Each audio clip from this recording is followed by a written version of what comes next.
America is a country of immigrants, and with today's border crisis, that fact is sometimes overshadowed. Senior investigative reporter Jim Avila is joining us now in studio to remind us of what immigrants bring to the United States in a personal story about the Avila family. I'm looking forward to this, Jim. Thanks, Kimberly. My family's immigrant story is not that different from many Americans who have crossed the border in the search for a better life. Law-abiding, hard-working, people who in just 1 or 2 generations have made themselves a success, and America greater. The southern border crisis is not just an ugly nightmare. It's also a dream migrants carry with them to a better life in the United States. A worldwide dream the Irish had in the late 1800s, the Italians in the 1900s, the Jews in the 1930s, all escaping war, dictatorship, persecution, and poverty in their native countries. For Mexico, the great historical journey north began in the 1920s, during and after a civil war, made famous by Pancho Villa. My great-uncles, General Fidel and brother Paz Avila, rode with the revolutionary Villa. But when the war was over and the revolutionaries lost, they lost everything. The family did. Family lore, backed by photos and told by my 90-year-old mother, is the Civil War forced my grandmother Juanita to move to El Paso immediately after she married Antonio Gallardo. The next day, they left for California, which was his goal always, to come to California, because he had always heard there was plenty of work in California. Antonio and Juanita Gallardo Avila, proud, ambitious immigrants. They were mama and papa to all of us grandkids, creating a prosperous legacy in just 2 generations here in the U.S. They wanted to be an American success story, which they were. In 1925, Antonio and Juanita piled into papa's Model T Ford and crossed the border. There were no strict immigration laws or border patrol to avoid.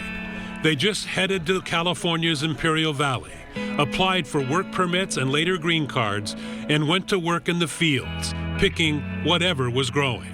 Strawberries, and then they went to different crops, potatoes, carrots, and cabbage, and lettuce. Their life of hard work continued in Los Angeles. Papa left a hard-earned example for his 8 children, working 2 to 3 jobs all of his life. The Gallardo Avila family settled on a farm in what is now an industrial area of East Los Angeles. They were sharecroppers, leasing the land they worked, never owning it. We're the first generation. We're first generation to be born and live here in the United States. And yet every one of us accomplished a lot. Papa was paid in cash, and Juanita, my grandmother, saved it, and not in a bank. We had enough to buy the 3 houses for $6,000 in 1945 that my mother had stashed away. This was the family house on Downey Road in East LA, the infamous Mexican-American barrio. It's a small house for 10 people. My grandparents and my aunts slept in bedrooms on the main floor, and my 4 uncles piled into the basement every night. Remember, I said they were dirt poor. The floor, what was it made out of? Dirt. Mama swept every day, right? Yes. Money was tight, but there were no handouts. Everyone went to school and worked when they were done. My dad was such a hard worker that, we had more than plenty to give to others. The family had been in the country just 20 years when my oldest uncle, Tony, was drafted for World War II. It was a scary but proud time for this immigrant family. I remember going to Ma's house and that picture of him in his uniform on the mantelpiece. I mean, they were proud of that. This is their country. Every night I can remember my mother would, at sunset, would go out, watch the sunset, and sit there and say prayers for her son. The second son, Rudy, was the epitome of immigrant success, class president and a star athlete at his high school. But when he asked the principal for science classes he needed for college, the school's thing was, what do they need this for? They're going to be working in the fields. Challenging Rudy to find 20 classmates who actually wanted the course. My dad had 20 other kids by the next day. and they had those classes. It paid off. Rudy not only went to college, he went to medical school, and his brothers and sisters worked to pay tuition. We all brought our check home, gave it to Mom, my mother. We were allowed to keep $5, and Mother put all that money toward his expenses, his college, tuition, everything. Getting him through was a family project, which I'm sure he was grateful for. Cousin Guy went into medicine as well, a second-generation success story, now running a prosperous orthodontist office and living in San Clemente.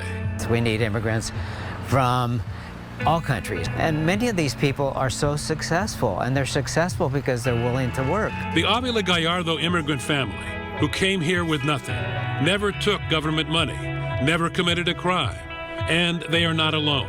A Stanford 2023 study found that immigrants are incarcerated 30% less often than native-born Americans.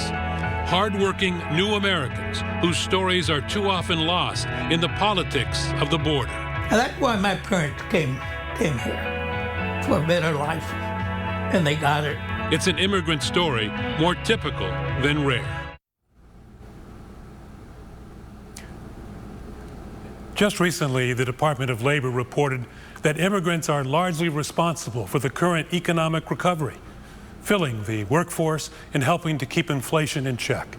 And as for the fear of being stoked by some quarters, that study after study shows that immigrants commit far fewer crimes than native-born Americans, about 30% less.